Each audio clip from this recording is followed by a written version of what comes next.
এখন পর্যন্ত আমি বেশ কিছু স্বল্পদৈর্ঘ্য সিনেমা তৈরি করেছি। সিনেমার ল্যাঙ্গুয়েজ এই জায়গায় আসলে খুব বড় একটা জায়গা, যে সিনেমা নির্মাণের ক্ষেত্রে তার পায়ে আমরা দেখি ছেকল বাঁধা। চরিত্র সবসময় যে অভিনেতা হতে হয় সেরকম না, কিছু ক্ষেত্রে আমরা এমন কিছু সিনেমা নির্মাণ করি আমরা যেগুলো বাস্তবিক রূপ থেকে আমরা তুলে নিয়ে আসি। লাইট, ক্যামেরা, অ্যাকশন, এই তিনটা শব্দের ভিতরে হাজার মানুষের গল্প লুকিয়ে আছে। আজকে আমাদের সাথে এমন একজন অতিথি আছেন যিনি শুধু ছবি ধারণ করেন না, তিনি গল্প, সময়কে বন্দী করেন। তিনি একজন স্বপ্ন নির্মাতা, একজন ভিজুয়াল আর্টিস্ট, সবচাইতে বড় কথা একজন ফিল্ম মেকার আমাদের সঙ্গে আছেন। পরিচয় করিয়ে দিচ্ছি মোহাম্মদ জিয়াউল হক রাজু। আপনাকে অনেক অনেক সুস্বাগত, এবং সেই সাথে বলছি আমি ডালিয়া। আশা করি আপনারা সবাই আমাদের সঙ্গে পুরোটা সময় থাকবেন। ভাইয়া, আপনাকে অনেক স্বাগতম আবারও আমাদের নেক্সট জেন স্টুডিওতে আসার জন্য। থ্যাংক ইউ, আপনাদেরকে থ্যাংক ইউ আমাকে থাকার জন্য আর কি। সবার আগে এই কথাটি জানতে ইচ্ছে করে, আপনি সিনেমা বানান, কিন্তু নিজের জীবনের গল্প নিয়ে যদি আপনি সিনেমা বানান তাহলে কেমন জেনরি হবে?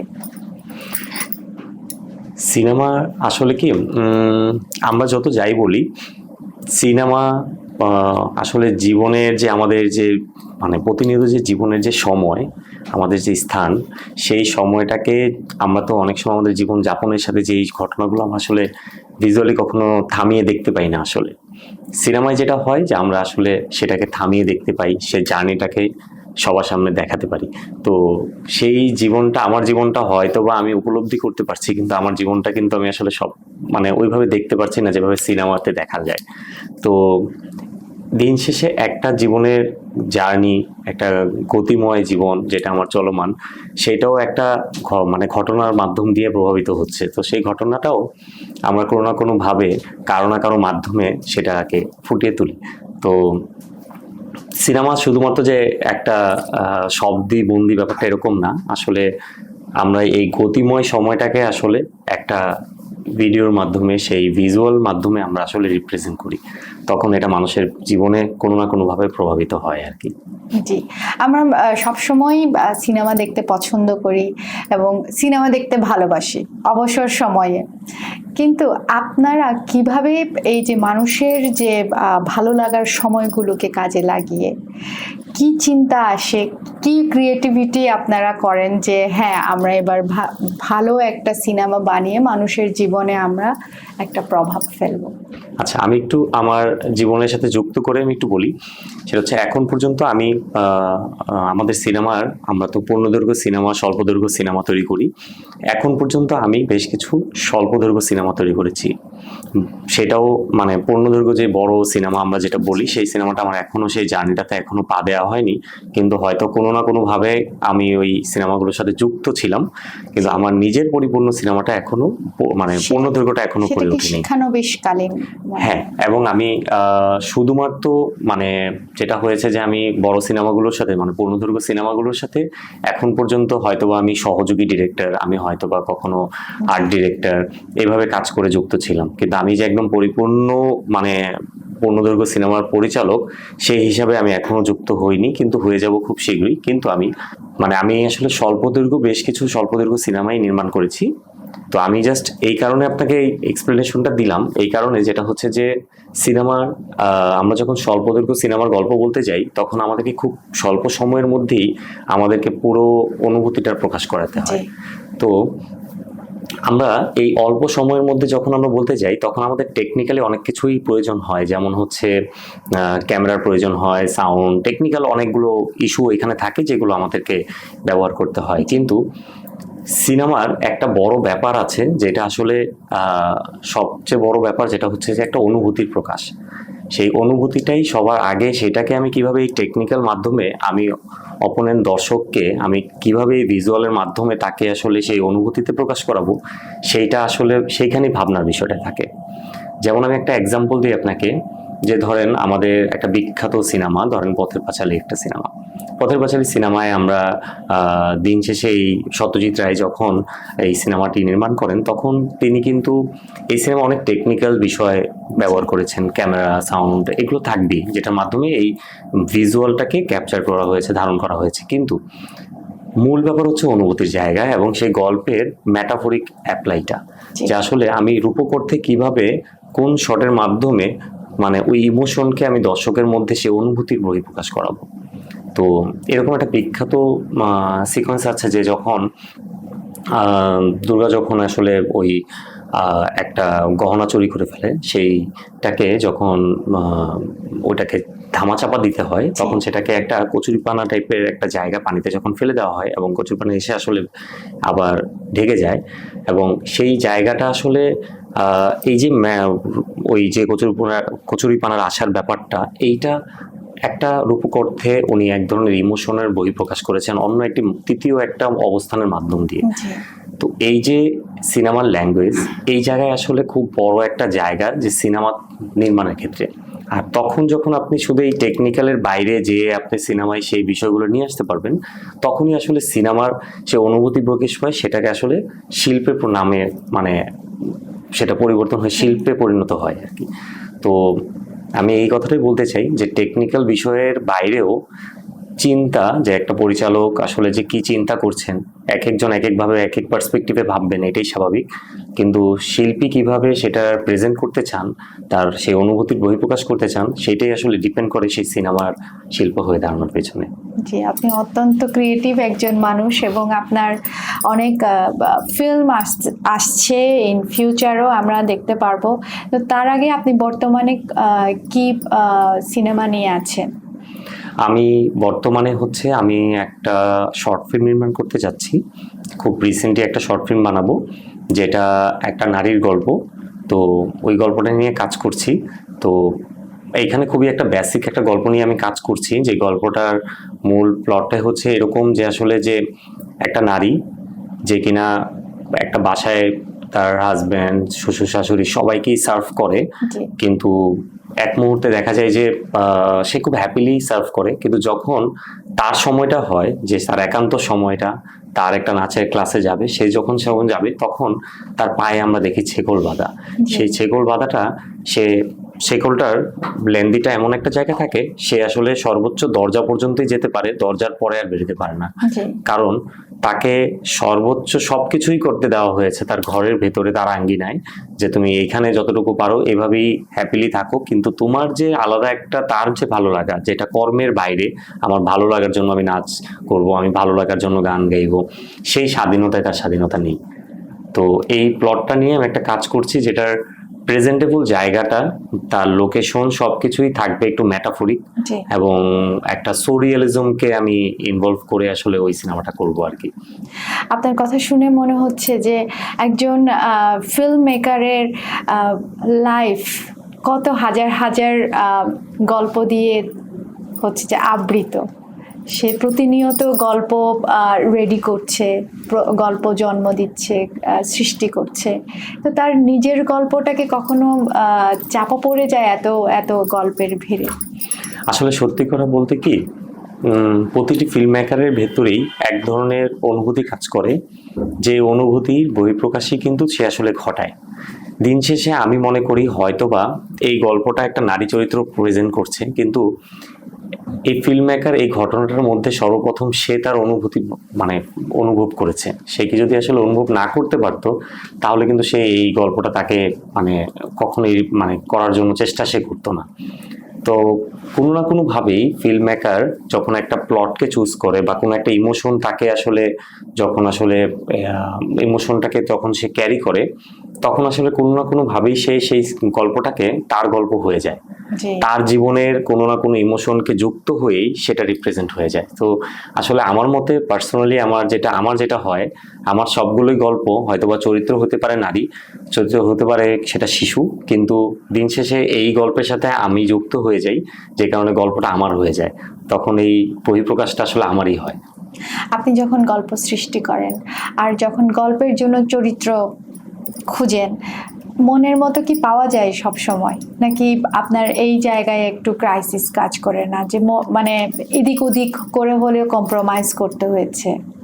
না, এই ক্ষেত্রে এটা হয় না। যখন মুক্ত সিনেমাটা আমরা যখন আমাদের স্বাধীন সিনেমাটা নির্মাণ করি, সেই ক্ষেত্রে না আমরা আসলে এটা কখনো আমাদের হতে দেই না। কারণ কি, চরিত্র সবসময় যে অভিনেতা হতে হয় সেরকম না। কিছু ক্ষেত্রে আমরা এমন কিছু সিনেমা নির্মাণ করি আমরা, যেগুলো বাস্তবিক রূপ থেকে আমরা তুলে নিয়ে আসি। তো সেই জায়গা থেকে যে অভিনয় শিল্পী, যে আমরা কিছু কিছু ক্ষেত্রে মনে হয় যে গল্পে আমার অভিনয় শিল্পী না, আমাকে আসলে বাস্তবের ওই চরিত্রটাই প্রয়োজন, তখন সেই বাস্তব চরিত্রটাকে নিয়ে আসি। হয়তোবা তখন টেকনিক্যাল ফরম্যাটটাকে আমরা অ্যাপ্লাই করি আমাদের মতো করে। সেই ক্ষেত্রে তখন হয়তোবা একটা প্রফেশনাল অভিনয় শিল্পীকে যেভাবে আমরা ট্রিট করি, যেভাবে আমরা তাদেরকে বলি, কারণ সে একটা চর্চার মধ্যে দিয়ে মানে বড় হয়েছে, তো সেই জায়গা থেকে সেই শিল্পীকে তখন আমরা কিছু টার্মসে বুঝালেই হয়তোবা সে সেই ইমোশনকে ক্যারি করে করে ফেলতে পারে। কিন্তু আমরা যখন শিশুদেরকে নিয়ে কাজ করি, আমরা যখন কোনো ধরনের নন আর্টিস্ট যারা আসলে এই প্রফেশনের সাথে নাই, তখন আসলে তাদেরকে দিয়ে আমরা কিছু টেকনিক অ্যাপ্লাই করি। তখন কি করি, তাকে ওই অনুভূতিটা শুধু বলি। অনেক ক্ষেত্রে তাকে আমরা স্ক্রিপ্টিংও বলি না, তাকে আমরা লাইনটাও বলি না। ক্যামেরার সামনে দাঁড়ালে আমরা হয়তোবা তাকে শুধুমাত্র একটা সিচুয়েশন বলি, বা অপোনেন্ট ক্যামেরার বাইরে থেকে হয়তোবা তার সাথে সেই সিচুয়েশন তৈরি করার এনভায়রনমেন্টটা ক্রিয়েট করে দিই। হয়তোবা আমার যদি তার কাছ থেকে কোনো ধরনের ইমোশন নিয়ে আসতে হয়, যে ওকে রাগ মানে বকা দেওয়ার পর হয়তোবা তারও ইমোশন আসছে, তাহলে প্রয়োজনে যদি আমি ফিল করি, আমরা অনেক সময় অনুভব করি যে ওকে বকা দিলে হয়তোবা ও একটা ইমোশন ক্যারি করবে, সেটা আমরা আবার ক্যামেরার পেছন থেকে আমরা অভিনয় করি তার সাথে অনেক সময়। তো এইভাবে করে অনেক টেকনিক্যালি একটা রিয়েলিস্টিক জার্নি আমরা আসলে নিয়ে আসার চেষ্টা করি। তো ওই অনুভূতিটা ওকে ফিল করানো। কিন্তু তাকে যদি কখনো ফিল করাই আমরা আসলে যে এটা একটা ক্যামেরা, এটার সামনে এটাকে এই মানে ওকে স্পেসটাকে ব্লক করে দিই, তখন আসলে ও আসলে আর কিছু করতে পারে না, কারণ সেই চর্চার মধ্যে তো সে নাই। আচ্ছা, সো এইটা একটা বড় জায়গা হচ্ছে ওদের সাথে কাজ করতে গেলে। হ্যাঁ, আপনি যেটা বলেছেন, এটার একটা ক্রাইসিস হয় আমাদের। সেই ক্ষেত্রে হয় যে হচ্ছে যদি আমরা কোনো ধরনের কমার্শিয়ালি বাইন্ডিং এর মধ্যে পড়ে যাই, তখন আমরা পড়ে যাই। হয়তোবা কোনো কমার্শিয়াল কাজ করতে গিয়েছি, তখন হয়তোবা ক্লায়েন্টের চাওয়া এরকম পপুলারিটি কাউকে, কিন্তু আমার আচ্ছা। চরিত্রের সাথে হয়তোবা তার মিল নেই, কিন্তু হয়তোবা ক্লায়েন্টের চাওয়ার জন্য তাকে নিতে হচ্ছে। কিন্তু আমি এজ এ ফিল্ম মেকার বা এজ এ ডিরেক্টর, আমার যখন অনেক সময় মনে হয় যে এই ক্যারেক্টারটা হয়তোবা তার সাথে যায় না, কিন্তু কমার্শিয়ালি তাকে দিয়ে হয়তোবা তার মানে কমার্শিয়ালি অনেক লাভবান হবে, সেজন্য হয়তোবা আমাদেরকে অনেক সময় কমার্শিয়াল কাজে সেই জায়গাটা আমাদেরকে করতে হয়, কিন্তু আমরা ক্যারেক্টারকে নিয়ে তখন হ্যাপি থাকি না আসলে। আচ্ছা, এই জায়গায় যদি একটু আর একটু জিজ্ঞেস করি, যে দেখা যায় যে যখন কোনো নির্মাতা চলচ্চিত্র বানায়, দেখা যায় সেরকম খুবই বিখ্যাত কোনো হচ্ছে যে অ্যাক্টর বা অ্যাক্ট্রেসদেরকে কাস্ট করতে হয় সিনেমা হচ্ছে যে হিট করানোর জন্য। এটা কতখানি সত্য এবং কতখানি হচ্ছে যে গুরুত্বপূর্ণ হিট করানো সিনেমা? কারণ একজন নির্মাতা যখন কোনো সিনেমা বানায়, অবশ্যই সেই সিনেমা সফলতার জন্যই তো বানায়। সেক্ষেত্রে এই যে কাস্টিং ব্যাপারটা কতটুকু ইম্পর্টেন্ট, নাকি চরিত্রের প্রয়োজনে যে কোনো অ্যাক্টরকে কাস্ট করাটা ইম্পর্টেন্ট? হ্যাঁ, এইটা একটা খুব গুরুত্বপূর্ণ কথা বলেছেন, যেটা হচ্ছে যে আমরা এজ এ ফিল্ম মেকার, আমরা যখন সিনেমা নির্মাণটা করতে যাই, যখন কমার্শিয়ালি আমরা পূর্ণদৈর্ঘ্য একটা সিনেমা করতে যাই, তো সবার আগে এইটা একটা ভয়ঙ্কর বাধা হিসেবে আমাদের আসে আমাদের ল্যান্ডে একটা সময়ে। এখন যেটা আমাদেরকে ফেস করতে হচ্ছে, যেটা হচ্ছে যে এখন দুই রকম সিনেমা হচ্ছে। কেউ ইন্ডিপেন্ডেন্ট সিনেমা বানিয়ে ফেলছে, যেখানে আসলে আর্টিস্ট কোনো পপুলারিটির আমাদের ম্যাটার করে না, কারণ দিন শেষে কমার্শিয়াল সিনেমার ক্ষেত্রে অনেকেই যখন যাচ্ছি, আমাদের এখানে সবচেয়ে বড় ক্রাইসিস হচ্ছে প্রডিউসারের। মানে আমাদের এখানে কিন্তু প্রডিউসার ইনভেস্টরই ভাবেন ওনার প্রডিউসার, আসলে প্রডিউসার কিন্তু ইনভেস্টর না আসলে। প্রডিউসারের কি কি বৈশিষ্ট্য থাকে? হ্যাঁ, আমি এই প্রসঙ্গ দিয়ে আমি একবারে চলে আসতেছি বিষয়টাতে, যে একটা প্রডিউসার একটা ইনভেস্টর কালেক্ট করতে পারে। একটা প্রডিউসার পুরো সিনেমাটাকে মানে আগে হচ্ছে ধারণ করতে হবে। একটা প্রডিউসারের সবার আগে জানতে হয় যে এই যে পুরো সিনেমাটা যখন আমরা প্ল্যান হয়ে যায়, এই সিনেমাটা কিভাবে এক্সিকিউশন করে ফুললি সেই জায়গা থেকে একটা ডিরেক্টর যেভাবে ইমোশনকে বিল্ড আপ করেছেন, বা যেভাবে গল্পটা স্ক্রিন প্লেটা যেভাবে এগিয়ে যাচ্ছেন, সেটার অ্যারেঞ্জমেন্টের জায়গা থেকে সবকিছু যেন কোনো কিছুর কমতি না থাকে, সেই জায়গাটা অ্যারেঞ্জ করে কোথায় কোন জায়গায় টাকা লাগবে, কোথায় কোন জায়গা থেকে কোন সাপোর্ট লাগবে, কোন লোকেশন কিভাবে নিতে হবে, কিভাবে কি করতে হবে, সেই জায়গাটা যেন ডিরেক্টর স্মুথলি সেই জার্নি তার টিম নিয়ে সেই জায়গাটা করতে পারে, সেই জায়গাটাকে স্মুথ করে দেয় হচ্ছে আসলে প্রোডিউসার। তাহলে প্রোডিউসারের দায়িত্ব তো অনেক ডিরেক্টরের চাইতে। ডেফিনেটলি হিউজ দায়িত্ব। এবং ডিরেক্টর তখনই একটা শুধুমাত্র ক্রিয়েটিভ মানে কাজ করে সিনেমাটা বানাতে পারে যদি প্রোডিউসার মানে পেছন থেকে সেই কাজগুলোকে সুন্দর করে গুছিয়ে সবকিছু করে রাখে। প্রোডিউসার ডিরেক্টরের কোনো, আমাদের ল্যান্ডে এটা হয় খুব বেশিরভাগ ক্ষেত্রে, যে মানে ডিরেক্টরকেই আসলে সবকিছু করতে হয়। আর আমাদের এখানে প্রোডিউসার যারা, তারা বেশিরভাগই হচ্ছে ইনভেস্টর, তারা প্রোডিউসার নাম যায়, কিন্তু তারা আসলে শুধুমাত্র অনেক ক্ষেত্রে টাকা দিয়েই আসলে মনে করে যে তাদের কাজ শেষ, আসলে কাজ না।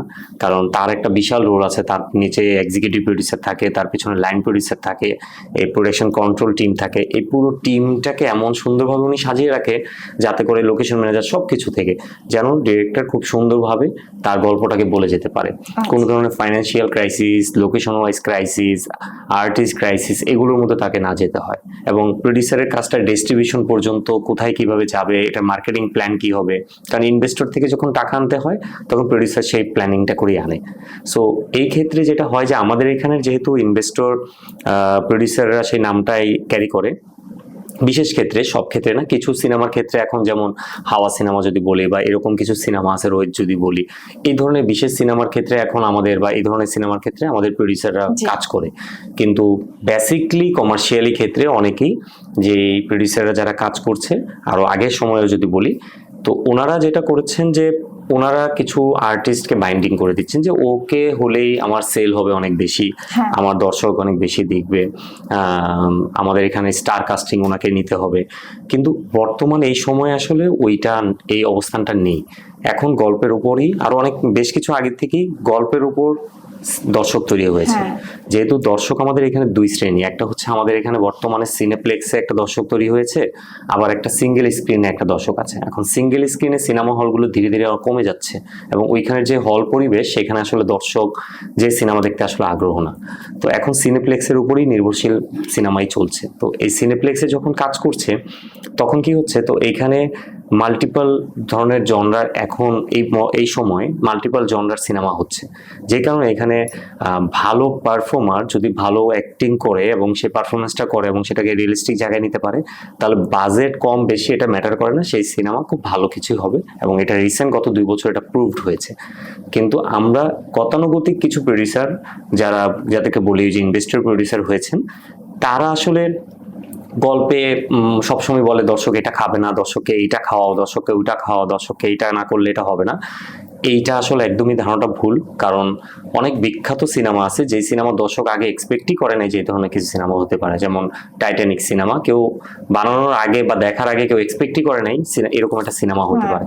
সো একটা ভালো সিনেমা, ভালো একটা গল্প যদি ভালো নির্মাণ, প্রতিটা প্রক্রিয়া ভালোভাবে ব্যবহার করে যদি ভালো নির্মাণ হয়, তাহলে সেটা দর্শক দেখবে এবং নতুন জার্নি করবে এবং সেটা অ্যাকসেপ্টেশন হবে। আসলেই তো তাই। এবং এই যে গল্পের যে মানে ম্যাজিক আছে, একটা সিনেমার গল্পর যে ম্যাজিক ব্যাপারটা আছে এখানে, সেখানে থাকবে চরিত্র, সেখানে সবকিছুই চলে আসে। সেখানে কাস্টিংটা হচ্ছে যে তেমন আর কি বলবো, এটাকে কাস্টিংটা খুব বেশি গুরুত্বপূর্ণ তা নয়, বরঞ্চ হচ্ছে যে গল্পটাই হিরো হয়ে যায়। একদম একদম। জি, এবার আসি আপনার ছোটবেলায় বেড়ে ওঠার একটু গল্প যদি বলেন। কারণ আমরা এটা বিশ্বাস করি যে প্রত্যেক মানুষ যখন লাইফে একটা পর্যায়ে চলে আসে তার পিছনের দিনগুলোর অবশ্যই একটা অবদান রাখে। জি, আমার আসলে শুরুটা হয়, আমার তো ফ্যামিলি বা আমার কোথাও মিডিয়া রিলেটেড আসলে কোনো পার্সন আমার লাইফে নেই। আমার পুরো ফ্যামিলিতে আমি একাই হচ্ছে মিডিয়া পার্সন হিসাবে এই সাবজেক্টটা চুজ করেছি। তো সেই ক্ষেত্রে হয়েছে কি, তো আমার ছোটবেলায় আমি আসলে যখন আমার জার্নি শুরু হয় 2009 সাল থেকে, তো আমি শুরু করি হচ্ছে প্রথমত আমি আসলে খুব ইন্টারেস্ট হয়ে হচ্ছে অ্যাক্টিং দিয়ে, আসলে যে আমি একটু অ্যাক্টিং করব, মডেলিং করব, এর জন্য কাজ করার চেষ্টা করি। তো আমার এক মামার সাপোর্ট নিয়ে আমি আসলে ফটোশ্যুট করতে চলে যাই, ফটোশ্যুট করি। ফটোশ্যুট করার পর আমি এগুলো বিভিন্ন এজেন্সি, একটা সময় ছিল আমার যে সময়টায় আমি জার্নি শুরু করি, সেই সময়টা যেটা হতো যে ছবি প্রিন্ট করে 3 সাইজের ছবি প্রিন্ট করে বিভিন্ন ধরনের প্ল্যাটফর্মগুলোতে গিয়ে ছবি ড্রপ করে আসতে হতো, এরকম আর কি।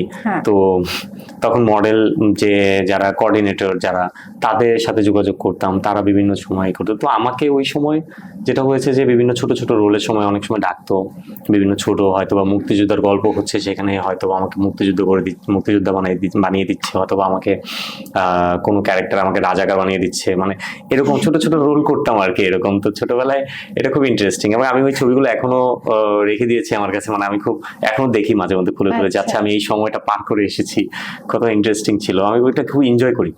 তো বিভিন্ন জায়গায় ছোট ছোট কিছু রোল করতাম, এবং ছোটবেলায় জানতাম যে ডিরেক্টর অনেক বকা দেয় ভুল করলে। তো আমার লাইফে একটা মজার ঘটনা ছিল, তাহের শিপন ভাইয়ের একটা সিরিয়াল ছিল, ওই সিরিয়াল আমাকে কাস্টিং করা হয়, আমি ইউনিভার্সিটির স্টুডেন্ট। তো আমি ওইখানে আমাকে স্ক্রিপ্ট দেওয়া হয়, তো আমাদেরকে নির্দিষ্ট করে কোনো ক্যারেক্টার বলা হয় নাই যে এই ক্যারেক্টারটা তুমি, এই ক্যারেক্টারটা তুমি, এই ক্যারেক্টারটা তুমি। তো আমরা তিনজন ছিলাম, তিনজনকে বলছে এই তোমরা তিনজনের কোন ডায়লগ কে নিবা চুজ করে নাও। তো আমি খুঁজতেছিলাম যে সবচেয়ে ছোট কোনটা, এটা নিই, কারণ ডিরেক্টর তো বকা দিবে না পারলে। তো এইভাবে আমি জানতাম আর কি যে ডিরেক্টর বকা দেয় বা এই ব্যাপারটা এরকম। তো পরে আমি তো নিলাম, নেওয়ার পর ছোট একটা ডায়লগ দিলাম। তো ওইভাবে করে আমি আসলে ডে বাই ডে ক্যামেরার সামনে আমি এক ধরনের কনফিডেন্ট পাওয়া শুরু করি। তো এরপরে আমি কি দেখলাম যে থিয়েটারের সাথে অল্প সময়ের জন্য ইনভলভ হই। দেন ফাইনালি আমি দেখা যায় যে খুব অল্প সময়ের জন্যই কাজ করি। ইন্টারেস্ট মানে সামনে আসার জন্য যেখানে যেখানে যেই চেষ্টা করতে হয় সেই চেষ্টাগুলো করছিলাম। তো চেষ্টা করতে করতে হঠাৎ করে একটা কাজ শুরু হয়, যে কাজটায় আমাকে একজন ডিরেক্টর অফার করেন যে তুমি কি আসলে অ্যাক্টিং এর জন্য সামনে আসতে চাও, নাকি তুমি আসলে পেছনে এসে কাজ করতে চাও। ওই দিন কেন জানি আমি বলে ফেলছি আমি পেছনে কাজ করতে চাই। কারণ ওই দিন থেকে আমি সিদ্ধান্ত এক ধরনের নিয়ে নিয়েছিলাম যে আমি লং রান এই মিডিয়ামের সাথে কাজ করতে চাই, কারণ এনজয় করা শুরু করে দিয়েছিলাম। সো দেন ওইখান থেকে আমার শুরু হয় পেছনে কাজ করা। তো এরপরে আমি মাল্টিপাল প্রায় মানে অনেক প্রজেক্টে অ্যাসিস্ট্যান্ট ডিরেক্টর হিসেবে কাজ করতাম। ধীরে ধীরে আমি ওইখানে যখন কাজ করতাম তখন আমি আস্তে আস্তে আসলে আমাদের তো সেট ডিজাইন করতে হয়, মানে রুমটাকে গুছাতে হয় একটা সিকোয়েন্সের জন্য। তো আমি সেই রুমগুলো গুছাতাম। তো গুছাতে গুছাতে একজন চারুকলা স্টুডেন্ট, না চারুকলা স্টুডেন্ট তো আমি পরে হয়েছি, কিন্তু আমি সেই সময়ের কথা বলছি যখন আমি তখন কলেজে পড়ি। আমি তখন কলেজে পড়ি, তখন রুম গুছানোর কাজটা যে একটা আর্টিস্টের যে একটা হিরো বা অ্যাক্টর অ্যাক্ট্রেসের এই রুমটা এরকম হবে। তো বাসাতে ওই রুমটা তখন ওই শুটিং হাউসের যে জিনিসপত্র থাকে সেই জিনিসপত্র দিয়ে কিভাবে সাজাতে হবে, গুছাইতে হবে, কি করলে কোথায় কোনটা রাখলে ভালো লাগবে, এগুলো গুছাতাম। এই করতে করতে আর্ট ডিরেকশনটা বুঝে ফেললাম যে আসলে আর্ট ডিরেকশনটায় কি করতে হয়, অ্যারেঞ্জমেন্টটা কি করতে হয়, ক্যামেরার সামনে কতটুকু ফোরগ্রাউন্ডিং করতে হয়।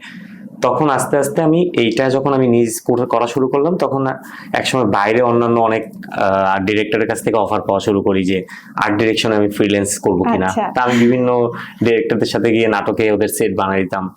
তখন অলরেডি আমি মানে এটা আরো পরবর্তী সময়, তখন অলরেডি আমি চারুকলায় ভর্তি হয়ে যাই। তখন আরো বেশি কালার সেন্স মানে গোছানো ব্যাপারটা, ছোট বয়স থেকে আপনি একদম ক্রিয়েটিভ লাইনে চলে আসছেন।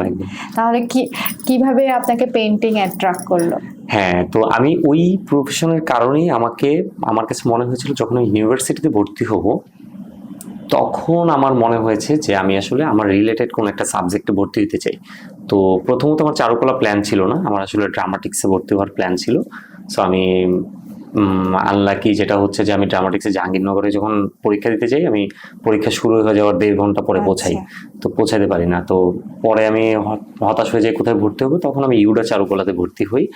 সো তখন পেইন্টিং নিয়ে আমি পড়াশোনা করি। তো ওই প্রথম যখন পেইন্টিং নিয়ে পড়াশোনা করি, তো পেইন্টিং করতে গিয়ে না আমার আসলে মূলত সেন্স ডেভেলপমেন্ট হয়েছে আসলে তখন। কারণ আমরা পেইন্টিং করার একটা ব্যাপার ছিল যে আমাদের ল্যান্ডস্কেপে যখন ছবি আঁকতে হয় তখন আসলে যেটা হয় যে আমাদের চোখ তো অনেক দেখে, তো আমাদেরকে ওইটাকে মিনিমাইজ করে নিয়ে আসতে হয়। ফ্রেম কতটুকু আমি দেখবো, ফোকাস না, ফ্রেমটাকে ক্রপ করে নিয়ে আসতে হয়। যে আমি এত বড় ল্যান্ডস্কেপের এতটুকু আঁকবো না, আমি এতটুকু আঁকবো। তো আমার ওই খালি চোখে ওই দেখার প্র্যাকটিস শুরু হয়ে যায়, আমি এতটুকুই দেখবো, এইটাই আমার লাস্ট মার্ক, এইখান থেকে এটা লাস্ট মার্ক। তো আমার ফ্রেম মধ্যে যে কম্পোজিশন সেন্স আমার এখান থেকে আসলে পরিপূর্ণ হয়। মানে আগে যেটা হতো যে ক্যামেরা ধরতো সবকিছু করতো, কিন্তু সেন্স বিল্ড আপ হয় আসলে আমি চারুকলায় ভর্তি হওয়ার পর, যে ফ্রেম কম্পোজিশন কি। আমরা ছোট ছোট কাগজের ফ্রেম কেটে মাঝখানে ফাঁকা করে এরকম চোখ সামনে পিছিয়ে নিয়ে আমরা আসলে লেন্স করতাম, কাছে আনলে ওয়াইড লেন্স, দূরে নিলে ক্রপ মানে প্রাইম লেন্স, এভাবে করে করে আমরা প্র্যাকটিস করতে করতে এটার সাথে আমি রিলেট করলাম যে আচ্ছা দেখি তো আমার মিডিয়ামের সাথে কানেক্ট কি, তখন লেন্স আমি সাথে এইভাবে। সো এইভাবে আমার চারুকলার, তারপর কালার সেন্স, এগুলো আমাকে চেঞ্জ করে আসলে আমার অনেক সেন্স ডেভেলপমেন্টটা হয় আসলে আমার পেইন্টিং থেকে। আর খুব চমৎকার স্টোরি শুনছি। আর এরপরে এই যে চারুকলার পড়াশোনার পাশাপাশি মিডিয়া লাইনে এবং কাজ করা, তখন আপনি শিক্ষানবিশ থাকা অবস্থায় অ্যাসিস্ট্যান্ট ডিরেক্টর হিসেবে কাজ করতাম। ছিলেন, অনেক চাপ ছিল, তারপরেও আপনি পড়াশোনা শেষ করলেন। একদম একদম। এখন হচ্ছে যে কেমন লাইফটাকে গোছাচ্ছেন? এখন ভালো, মানে একটা মাইন্ড স্যাটিসফ্যাকশন আছে আমার যে আমি পড়াশোনাটা করেছি, আমার এখনো পড়াশোনা করার ইচ্ছা আছে, আমার বাইরে পড়তে যাওয়ার ইচ্ছা আছে। তো আমার ফিল্ম নিয়েও আমার মানে একটা 2 বছরের আমার একটা ডিপ্লোমা করা আছে, যেটা PCTI Bangladesh cinema and television institute থেকে, ওইটা ডিরেকশন নিয়ে। সো ওইটা করতে গিয়েও আমাকে ওইখানেই আমার প্রথম ডিপ্লোমা ফিল্মটা বানাই, যেটা সত্যজিৎ রায়ের গল্প বাতিক বাবু, এটা আমার প্রথম একটা ডিপ্লোমা ফিল্ম। তো ওই ফিল্মটা একটা বড় চ্যালেঞ্জিং, ওটার একটা বিশাল গল্প আছে। সো ওইটাও একটা আমার জীবনে একটা বড় একটা অর্জন ছিল যে এই গল্পটা আমি করব। তো এইগুলোকে সবকিছুই ছোট ছোট ফিল্মগুলো পাশাপাশি কাজ করা, সো সাথে আবার পড়াশোনা করা, এটা না একটা ভয়ঙ্কর চ্যালেঞ্জিং জায়গা। এটা আপনি যদি অ্যাডিকশনের মতো করে না নেন আসলে তাহলে এটা হবে না। কারণ আমি সকাল থেকে দেখা গেছে বিকেল পর্যন্ত ক্লাস করছি, ক্লাস করার পর আমি সেইখান থেকে বাসায় যাই না, ওইখান থেকে অফিসে যাই, অফিসে গিয়ে আমি প্রোডাকশনের কাজ করি, মানে অ্যাসিস্ট্যান্ট ডিরেক্টর হিসেবে কাজ করতাম। কাজ টাজ করে দেন আমি রাতের বেলা এমন হয়তো যে আমাদেরকে অনেক সময় এডিটিং পারপাস আমাকে রাত জেগে এডিটিং করতে হবে। আচ্ছা, এডিটরের মানে অ্যাসিস্ট্যান্ট ডিরেক্টর কি এডিটিংও করতে হয়? না, সেটা করতে হয় না। আমি আসলে একটা চিন্তা ছিল আমার, আমি আসলে ওয়ান ম্যান আর্মি ল্যাঙ্গুয়েজটাকে ক্যারি করেছিলাম। আমার খুব ইচ্ছা ছিল যে আমি ওয়ান ম্যান আর্মি হবো, একদম ইন্ডিপেন্ডেন্ট, আমি একাধারে ক্যামেরা চালাতে পারবো, আমি এডিটিং পারবো, আমি আর্ট ডিরেকশন শিখবো, আমি ডিরেকশন দিব। তো এইটা আমার খুব ছোটবেলা থেকে আমার খুব ইচ্ছা, যখন আমি আস্তে আস্তে কাজ করছিলাম, যে সবগুলো মাধ্যম আমি শিখবো। কারণ আমি যখন ডিরেকশন দিতে যাব তাহলে এই প্রতিটা মাধ্যম এটার সাথে জড়িত, তাদেরকে যেন আমি আমার অনুভূতি, আমি কি চাই, একান্ত আমি কি চাই, সেইটা বোঝানোর জন্য আমি যেন আসলে তাদেরকে বলতে পারি। তো সেটা তাদেরকে বলতে হলে আগে আমাকে জানতে হবে ওইটা কি, সেজন্য আমাকে মূল শেখা। তো এটা করতে গিয়ে আমি প্রফেশনালি এই জায়গাগুলোতে টুকটাক করে আমার রেগুলার মাঝে মধ্যে কাজ করা হতো আর কি। তো ওর জন্য শেখা। তো অ্যাজ এ অ্যাসিস্ট্যান্ট ডিরেক্টর ওটা আমার জব না, কিন্তু করেছি নিজের স্বার্থে, কিন্তু যেন নিজেকে আরেকটু মানে শিখতে পারি এবং এটা আমার কাজে আরো লাগে। জি, একজন পেইন্টার, দুর্দান্ত ফিল্ম মেকার, এখন ফিল্মকে বেশি সময় দিতে গিয়ে কখনো কখনো পেইন্টিংকে মিস করেন না? তো ভয়ঙ্কর মিস করি, কারণ আমি রিসেন্ট যেটা করেছি যে আমি যখন পেইন্টিং করা হচ্ছে না আমার একদম, কারণ সময় দেওয়া যায় না, কারণ পেইন্টিং করতে গেলে না আসলে যেটা হয় যে একটা ঘোরের মধ্যে ঢুকে যেতে হয়। কারণ আমরা যখন পেইন্টিং করি একটা ভেতরে একটা কিছু ক্যারি হতে থাকে, তো সেটাকে আসলে তখন পেইন্টিং এর মাধ্যমে ফুল কনসেন্ট্রেশন দিয়ে সেই জায়গাটা যেতে হয়, কখনো থামতে হয়, কখনো যেতে হয়। তো এটা পারছিলাম না আমি আসলে। তো এটা যখন পারছিলাম না, তো তখন মাঝে মাঝে টুকটাক একটা দুইটা কাজ করতাম। তার মধ্যে যেহেতু কাজ কম, খুব বেশি একটা করি না, এক্সিবিশনে পার্টিসিপেটও করতে পারছি না, তখন আমি যেটা করেছি যে আমি কিছু ছোট ছোট কিছু কাজ করতাম। করার পর আমার প্রথম আমি দেশের বাইরে একটা এক্সিবিশনে পার্টিসিপেট করি শ্রীলঙ্কাতে। ওইখানে আমি আর আমার অনেকেই গিয়েছি, বাংলাদেশ থেকে 10-12 জন। তো ওই শ্রীলঙ্কার ওই এক্সিবিশনে তখন আমি আর আমার খুব ক্লোজ একটা ফ্রেন্ড, ও আমার একসাথে আমরা যাই। তো যাওয়ার পর ওইখানের অ্যারেঞ্জমেন্ট সব কিছু দেখে, কিউরেটিংটা দেখে যে কি করছে, তো সেখানে কিছু ভুলভ্রান্তি দেখি। দেখার পর আমার কাছে মনে হয়েছে আচ্ছা এটা না হয়ে এটা হইতে পারতো, নিজে নিজে সলভ করে তখন যখন আশেপাশে সবাইকে শেয়ার করি, তখন ওরা বলে যে হ্যাঁ এটা হইতে পারে। তখন আমি আমার ওই ফ্রেন্ডের সাথে প্ল্যান করে আমি আসলে বাংলাদেশে এসেই আমি একটা গ্রুপ তৈরি করি, তন্মাত্র আর্টিস্ট গ্রুপ। আচ্ছা, এইটা থেকে আমি এখন আমার এই প্রফেশনের পাশাপাশি, যেহেতু আমার আর্ট ভালো লাগে, আমার পেইন্টিং ভালো লাগে, মানে এটার সাথে কোনো না কোনোভাবে আমি থাকতে চাই, সেই কারণে গ্রুপটা ক্রিয়েট করেছি। এখন আমরা মাঝে মধ্যেই আমরা বিভিন্ন ধরনের আর্ট এক্সিবিশন আয়োজন করি, আমার এই আর্টিস্ট ফ্রেন্ডদেরকে নিয়ে আমরা এই বিভিন্ন ধরনের এক্সিবিশন আয়োজন করি, কমিউনিটি ক্রিয়েট করি। একদম, ওইটা একটা কমিউনিটি ক্রিয়েট করেছি আমরা গ্রুপটা, সেটার মাধ্যমে আমি কিছু পেইন্টিং আমিও করার সুযোগ পাই মাঝে মধ্যে, কারণ আমিও পার্টিসিপেট করি। আবার আমি করার থেকে আমি হচ্ছে কিউরেটিং এ ফোকাস দিয়েছি, যেন অনেকের কাজ আমি কিভাবে ডিসপ্লে করতে পারি, হ্যাঁ। কিভাবে প্ল্যান হতে পারে, যে যে ইমোশনে আর্টিস্ট পেন্টিংটা করেছে সেইভাবে এনভায়রনমেন্টটা কিভাবে ক্রিয়েট করা যেতে পারে। আবার আমি যেহেতু ভিডিও রিলেটেড কাজ করি, সেজন্য আমি কি করলে আমি এটার সাথে থাকতে পারবো, সেজন্য আমি ভিডিও আর্ট করা শুরু করি। যে আমি দেখি ক্যামেরা নিয়ে নিছি, আমি নিজে পারফর্ম করে আমি একটা ভিডিও আর্ট বানানো শুরু করি। সো রিসেন্টলি আমি প্রথম এক্সপেরিমেন্ট হিসেবে একটা ভিডিও আর্ট করার পর ওইটা লাকিলি আসলে ইয়াং এক্সিবিশন, ন্যাশনাল এক্সিবিশনে, আর্ট এক্সিবিশনে সিলেক্টও হয়েছিল। বাহ, অভিনন্দন আপনাকে। খুব ভালো লাগছে আপনার গল্পগুলো। আসলেই একজন চারুকলার স্টুডেন্ট ছাড়াও আমি বুঝতে পারছি, রিলেট করতে পারছি। আপনি এত ইজিলি ডিসক্রাইব করে দিচ্ছেন, বর্ণনা করছেন। এবার আসি আপনার সিনেমার কাছে। হ্যাঁ, আবার হ্যাঁ। যেহেতু আপনি পুরোপুরি সিনেমার মানুষ, তো সেক্ষেত্রে এআই নিয়ে আপনি কি কোনো চ্যালেঞ্জের মুখে পড়ছেন কিনা, কিংবা আপনি কিভাবে দেখছেন এআইকে সিনেমায় যে ইউজ হচ্ছে, এটাকে অপরচুনিটি হিসেবে দেখছেন নাকি চ্যালেঞ্জিং হিসেবে দেখছেন? আমি এটাকে টোটালি অপরচুনিটি হিসেবে দেখছি। এটাকে কোনো ধরনের চ্যালেঞ্জিং না, কারণ এআই যে ধরনের চিন্তা ভাবনা দেখে যে এআইকে যেভাবে ভাবা হয়, আসলে বিষয়টা এরকম আমার কাছে মনে হয়নি। বরং আমি এআইকে ইউজ করে বরং আমার এই কাজে আমি আরো ভালো হেল্প পাচ্ছি। তো এখন যত যাই বলি, আমি তো বিজ্ঞাপনও নির্মাণ করি, জি। তো একটা পার্সপেক্টিভে বলি তাহলে সুবিধা হবে। যেটা হচ্ছে যে আমরা হিউম্যান টু হিউম্যান কানেক্টিং তৈরি হয়। এটা ন্যাচারালি হোক, ন্যাচারাল সব কিছুর সাথে আমাদের একটা কানেক্টিভিটি আছে।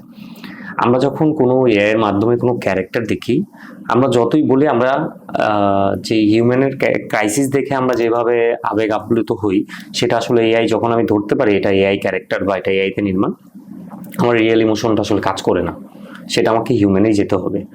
এবং শিল্পীদের ক্ষেত্রে যেটা হয়, আমি যে চিন্তাটা করছি যে আমি একটা ক্যারেক্টারের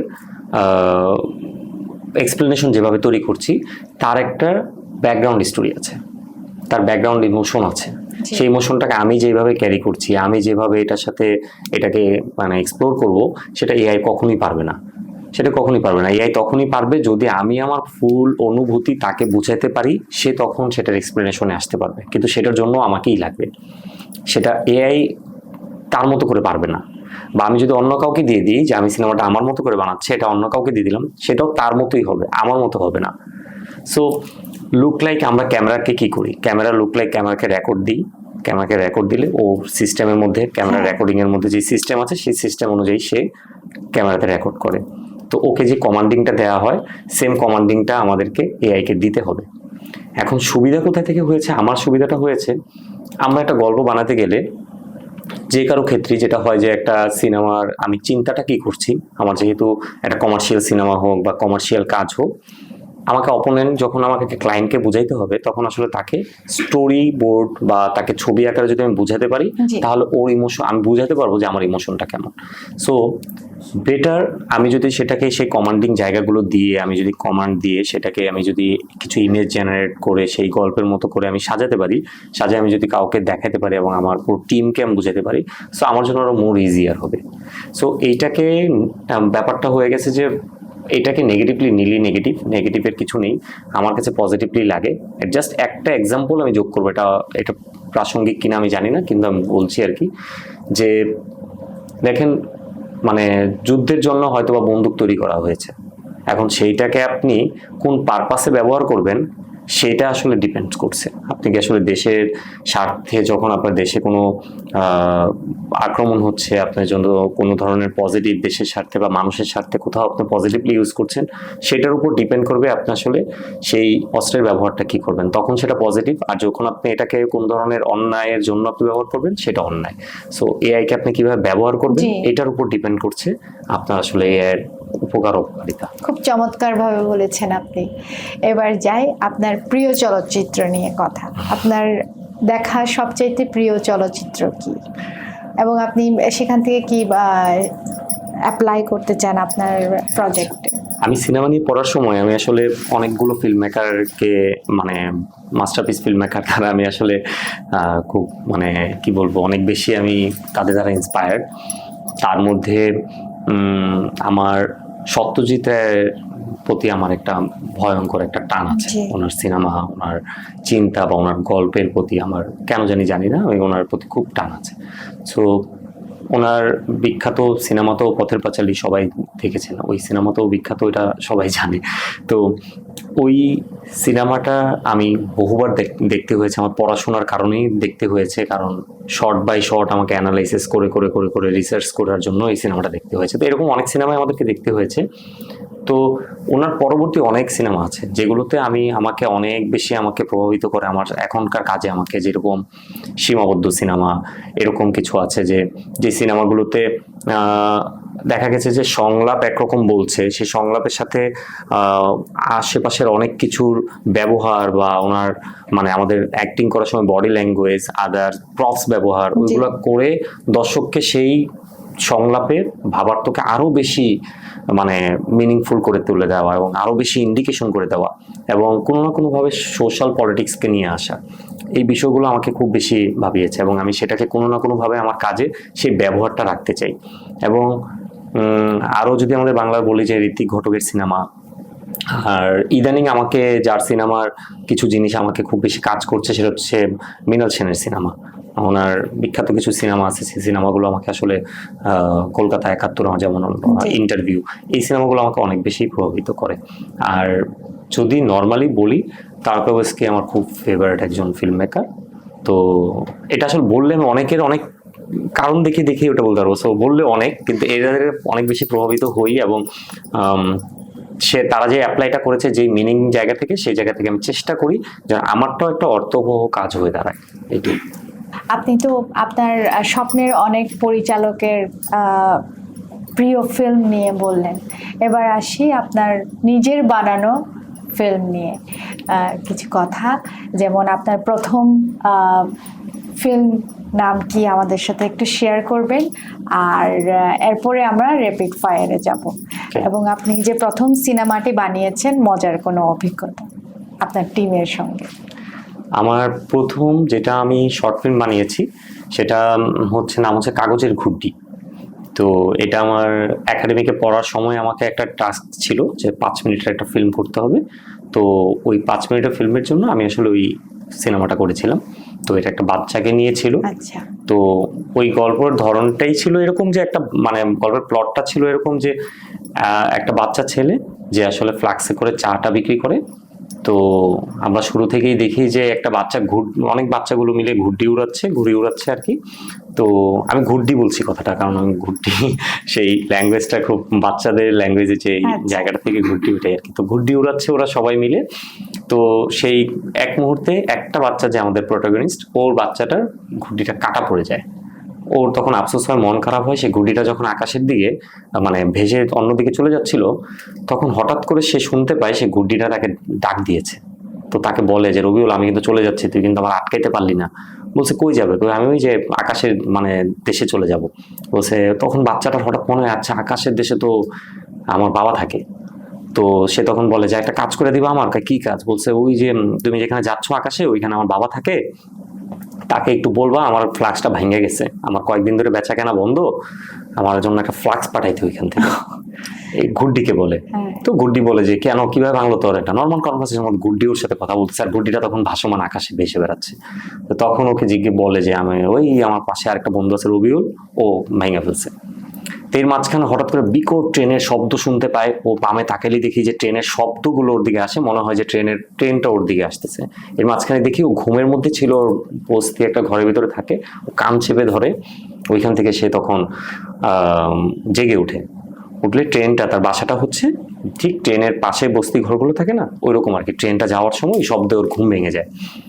তো ট্রেনটা চলে যাওয়ার পর একটা সাইলেন্স হয়। সাইলেন্সে হঠাৎ করে তার মনে পড়ে আচ্ছা এটা তো একটা উপায় আছে যে আমি ঘুড্ডি দিয়ে বাবাকে খবরটা পাঠাবো, কারণ ফ্লাক্সটা তো নাই, ভাঙা, একটা নতুন ফ্লাক্স লাগবে। ঘুড়িটা নিয়ে সে নাটায় নিয়ে একা মাঠের মধ্যে উড়াতে এক সময় ঘুড়িটা ছাড়তে গিয়ে দেখে যে নাটার মধ্যে আটকা পড়ে গিয়ে লাস্টের সুতাটা মানে বেঁধে গেছে। হ্যাঁ। তখন সে আর কি করবে, তখন তার মন খারাপ হয় যে গুডিটা আর যেতে পারে না। গুডিটা তখন সাথে রেখে মন খারাপ করে দেখে হঠাৎ করে দূর থেকে তার বন্ধু এসে, যে বন্ধু ভাঙছিল ফ্লাক্সটা, সে দূর থেকে এসে বলে যে রবিউল তোর নতুন ফ্লাক্স নে। বলছে কই থেকে পাইলি? বলছে এক বড় ভাই আছে, উনি তোকে নতুন ফ্লাক্স পাঠাইছে। কিন্তু এই বাচ্চাটার মনে হয়েছে যে এই ফ্লাক্সটা মনে হয় ওর বাবা পাঠাইছে, ওর বাবার কাছে মনে হয় খবরটা পৌঁছাইছে। ও আস্তে করে শেষ শটটা যেটা হয় যে ওই নাটায় সুতাটা ছিঁড়ে দেয়, ঘুড়িটা উড়ে আকাশের দিকে উপরের দিকে উঠতে থাকে। আর বাচ্চাটা এখান থেকে শুধু শেষ ডায়লগটা একটা কথা বলে যে গিয়া বইলো ফ্লাক্স পাইছি।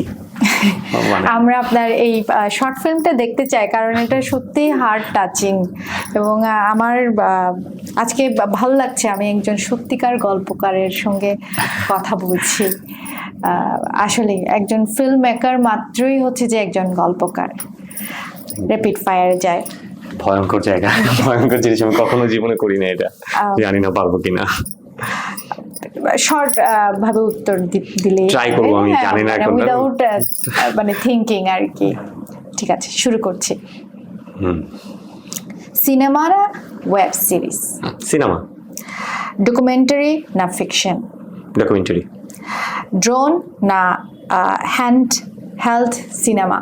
Handheld cinema. হ্যান্ড সিনেমা কি, আমি যদি মাঝখানে? হ্যান্ডহেল্ড সিনেমা হচ্ছে যেটা আমরা হ্যান্ডহেল্ড ক্যামেরা দিয়ে শুট করি। হ্যাঁ। সেটা হচ্ছে ড্রোন তো একটা অপারেট যেটা বিভিন্ন একটা অ্যাঙ্গেল থেকেই দেখায়, যেটা বার্ডস আই ভিউ থেকে। আর হ্যান্ডহেল্ডটা হচ্ছে যেটা আমি ল্যান্ডে থাকি, আমার অবস্থান, সেখান থেকে আমি যেখানে যেভাবে ইচ্ছে করি মুভমেন্ট করে, সেখানে আমি যেভাবে চলমান সেভাবেই সেই ব্রিদিং স্পেসটা থাকে, সেই কাপড়টা থাকে, সেটা শুধুই হ্যান্ডহেল্ড, মানে পুরোটাই হ্যান্ডহেল্ড হয় আর কি। হলিউড না ঢালিউড? ঢালিউড। মর্নিং শুট না night shoot? Morning. One take না রিটেক? ওয়ান টেক, ফেভারিট আমার। সাইলেন্স না background music? Definitely silence. Black and white না কালার? কালার। অনেক অনেক ধন্যবাদ আপনাকে। কথা বলে এবং গল্প করে মনে হয় যে শেষ না হোক, কারণ আমি একজন ফিল্ম মেকারের সঙ্গে আছি। সো মাচ এক্সাইটেড, কারণ ওনাদের চিন্তা এত, একজন ফিল্ম মেকারের চিন্তা অবশ্যই একজন সৃষ্টিশীল মানুষের চিন্তা খুবই খুবই অ্যামেজিং লাগলো ভাইয়া।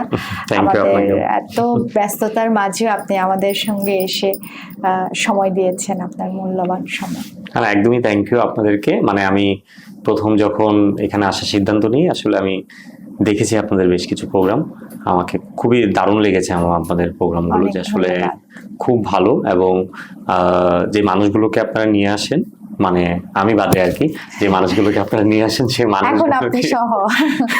আসলে সেই মানুষগুলো আসলে খুব সাধারণ, কিন্তু তাতে জীবনে তারা অনেক বড় বড় কাজ করছেন এবং খুব দায়িত্ববান কাজ করছেন, এবং তাদেরকে আপনারা নিয়ে আসছেন। আর এখনকার যে সংস্কৃতির যে ডেস্ট্রয়ের জায়গা থেকে যে চিন্তা, ভাইরাল হওয়ার চিন্তা, সেখান থেকে যে একটা সৃজনশীল আলোচনার মাধ্যমে দিয়ে আপনারা একটা প্রোগ্রাম করছেন, এটার জন্য আমি অনেক অনেক শুভকামনা জানাই আপনাদের জন্য।